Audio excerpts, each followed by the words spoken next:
Price Lord. നിങ്ങളെല്ലാവരെയും blessed മോർണിംഗിലേക്ക് യേശുക്രിസ്തുവിൻ്റെ നാമത്തിൽ സ്വാഗതം ചെയ്യുന്നു.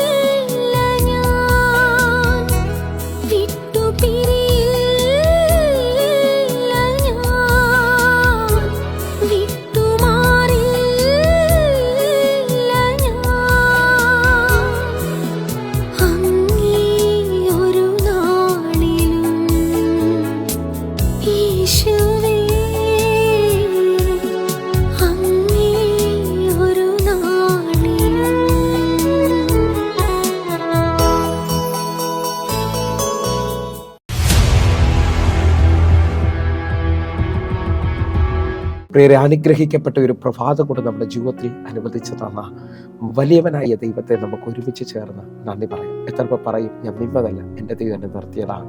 ഒന്നുകൂടെ പറഞ്ഞു കഴിഞ്ഞാൽ 2026 മെയ് മാസം 3-ാം തീയതി വരെയും എന്നെയും എൻ്റെ കുടുംബത്തെയും കണ്ണിലെ കൃഷ്ണമണി പോലെ സൂക്ഷിക്കുകയും വിടുവിക്കുകയും ചെയ്ത വലിയവനായ ദൈവത്തിന് നന്ദി പറഞ്ഞുകൊണ്ട് ഈ പ്രഭാത ചിന്തയിലേക്ക് നമുക്ക് ഒരുമിച്ച് അടുത്തു വരാം. മനുഷ്യനും സാഹചര്യവും എന്നോട് പറയുന്നത് വിശ്വസിക്കാതെ തളരാതെ മുന്നോട്ട് പോകുക.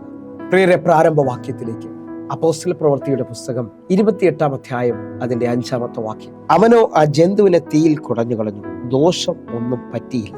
പ്രിയരെ, ഈ പ്രഭാതത്തിൽ ദൈവം നമ്മോട് ഇടപെട്ട അനുഗ്രഹിക്കപ്പെട്ട വചനത്തിനായി നമുക്ക് ഒരുമിച്ച് ചേർന്ന് ദൈവത്തിന് നന്ദി പറയാം. ഈ പ്രഭാതത്തിൽ ഞാനും നിങ്ങളും ചിന്തിക്കുന്നത് മനുഷ്യനും സാഹചര്യവും നമ്മോട് പറയുന്നതും വിശ്വസിക്കാതെ തളരാതെ മുന്നോട്ട് പോകുക എന്നുള്ളതാണ്. എന്നെ കേൾക്കുന്നവരെ, നമ്മുടെ ജീവിതത്തിനകത്ത് മനുഷ്യർ പലരും ഇപ്പോഴത്തെ സാഹചര്യം കണ്ടിട്ട് പറയുന്നുണ്ടായിരിക്കും, ഇനി മുമ്പോട്ട് പോകത്തില്ല, ഇനി കാര്യങ്ങളൊന്നും നടക്കത്തില്ല. അതേപോലെ തന്നെ സാഹചര്യം നമ്മുടെ മുമ്പിൽ വിളിച്ച് കാണിക്കുന്നുണ്ടാകാം, ഇനിയൊരു രക്ഷയില്ല, എല്ലാ വഴിയും അടഞ്ഞു പോകും. ഞാൻ നിങ്ങളും വായിച്ചു കേട്ട വചന പശ്ചാത്തലം ശ്രദ്ധിച്ചു കഴിഞ്ഞാൽ അപ്പോസ്തല പ്രവൃത്തി 27-ാം അധ്യായത്തിൽ വലിയ പ്രതികൂലത്തിലൂടെ, കപ്പൽ തകർച്ചയിലൂടെ ഇതാ പൗലോസും കൂട്ടരും മെലീത്തയിൽ കയറി വരുമ്പോൾ അവിടുത്തെ ബർബരന്മാർ അല്ലെങ്കിൽ അവിടുത്തെ ജനം പൗലോസിനോടും കൂട്ടരോടും അസാധാരണ ദയവ് കാണിച്ചു. അവരെ തണുപ്പിൽ അവർക്ക് ചൂട് ലഭിക്കേണ്ടതിന് വേണ്ടി അവർക്ക് തീയിട്ട് കൊടുത്തു. പൗലോസും അവരുടെ കൂടെ കുറെ വിറക്കുകൾ പറക്കി ആ തീയിലിടുന്ന സമയത്ത് അതിൽ നിന്നൊരു അണലി തൻ്റെ കൈക്ക് പറ്റുന്നതായി കാണുന്നു. ആ ജന്തു തൻ്റെ കൈക്ക് പറ്റുന്നത് കണ്ട് ബർബരന്മാർ ഒരുമിച്ച് പറയുകയാണ്, ഇവൻ കൊലപാതകനാണ്, ഇവൻ രക്ഷപ്പെടത്തില്ല, ഇവൻ ഇപ്പോൾ ചത്തുവീഴും, നീതിദേവി ഇവനെ രക്ഷപ്പെടുവാൻ സമ്മതിക്കത്തില്ല. എന്നെ കേൾക്കുന്നവരെ, ഞാൻ ആത്മാവിൽ വിളിച്ചു പറയുന്ന ഈ പദം തിരിച്ചറിയണമെന്ന് ഓർപ്പിക്കുന്നു. ഇതാ അവിടെ നിന്ന് ബർബരന്മാർ ദയവ് കാണിച്ചെങ്കിലും പൗലോസിന്റെ കയ്യിൽ ആ അണലി പറ്റുന്നത് കണ്ട് ഇതാ അവർ ഒരുമിച്ച് പറഞ്ഞു, ഇവൻ ഇപ്പോൾ ചത്തുവീഴും, അവൻ ഇപ്പോൾ അവസാനിക്കാൻ പോവുകയാണ്. ഒരുപക്ഷെ ബർബരന്മാർ അങ്ങനെ പറയാൻ കാരണം ഇതിനു മുമ്പേ അവർ കണ്ടതെല്ലാം, ഈ അണലി ചുറ്റുകയോ കടിക്കുകയോ ചെയ്തതെല്ലാം മരിച്ചു വീണിട്ടേ ഉള്ളൂ, അല്ലെങ്കിൽ ചത്തു വീർക്കുന്നതാണ് അവർ കണ്ടത്. എന്നാൽ ഞാനും നിങ്ങളും വായിച്ചു കേട്ട വാക്യം എന്ന് പറയുന്നത്, പൗലോസ് ആ ജന്തുവിനെ തീയിലേക്ക് കുടഞ്ഞു കളഞ്ഞു, അവനൊന്നും പറ്റിയതുമില്ല. എന്നെ കേൾക്കുന്നവരെ, ഇതാ അവിടെ നിന്ന് ജനം അവനെ നോക്കി വിളിച്ചു പറഞ്ഞത്, ഇനി അവൻ അവസാനിച്ചെന്നുള്ളതാണ്.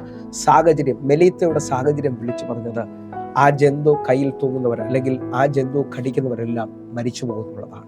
നിങ്ങൾ മനുഷ്യൻ പറഞ്ഞതോ സാഹചര്യം പറഞ്ഞതോ വിശ്വസിക്കരുത്. അവരുടെ നോട്ടത്തിൽ അല്ലെങ്കിൽ അവരുടെ പറച്ചിലിൽ സാഹചര്യത്തിൽ പൗലോസിന് ഭയപ്പെടാമായിരുന്നു.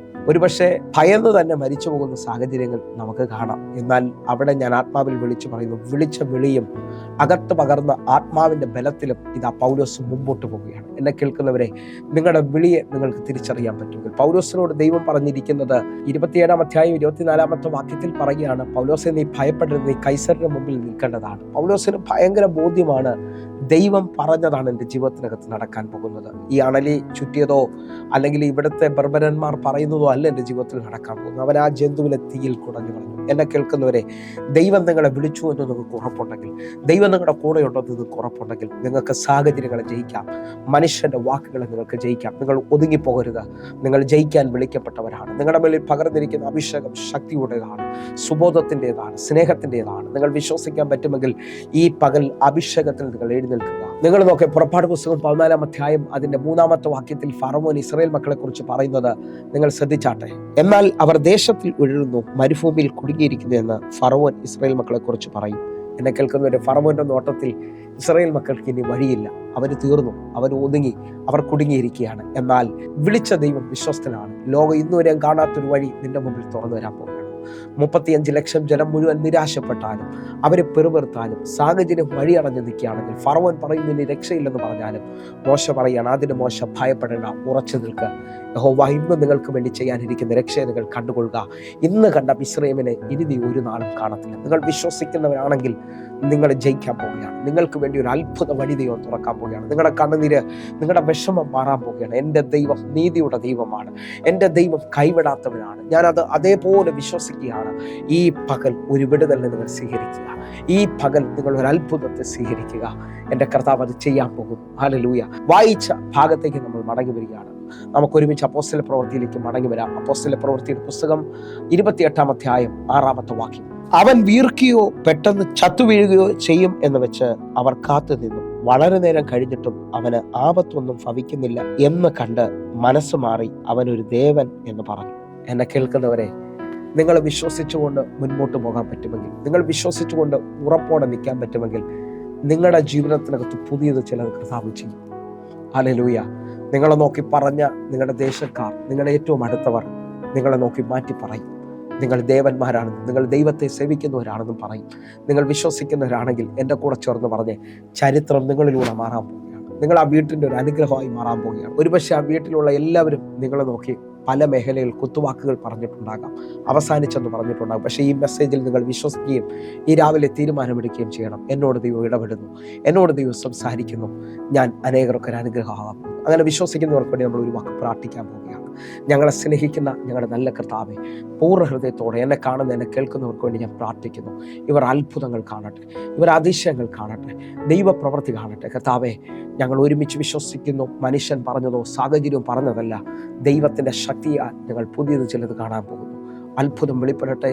ആമേൻ, ആമേൻ. ഈ പ്രഭാത സന്ദേശം നിങ്ങൾക്ക് അനുഗ്രഹമാകുന്നെങ്കിൽ വേഗത്തിൽ തന്നെ നിങ്ങളുടെ യൂട്യൂബ് ചാനൽ സബ്സ്ക്രൈബ് ചെയ്യുകയും ലിങ്കുകൾ മറ്റുള്ളവർക്ക് കൊടുക്കുകയും ചെയ്യണമെന്ന് ഓർപ്പിക്കുന്നു. അതേപോലെ ഫേസ്ബുക്കിലേക്ക് നിങ്ങൾ ജോയിൻ ചെയ്യണമെന്ന് ഓർപ്പിക്കുന്നു. എല്ലാവരും കേൾക്കെ, എല്ലാ ദിവസവും വൈകിട്ട് 6 മണി മുതൽ നമുക്ക് സൂമിൽ ആരാധന നടക്കുകയാണ്. നിങ്ങളെ ഞാൻ ക്ഷണിക്കുന്നു, നിങ്ങൾ കടന്നു വരണം. വലിയ ദൈവപ്രവൃത്തികൾ ഈ ദിവസങ്ങളിൽ വെളിപ്പെടുന്നു. കർത്താവ് നിങ്ങളെ അനുഗ്രഹിക്കട്ടെ. ആമേൻ. God bless you. ആമേൻ.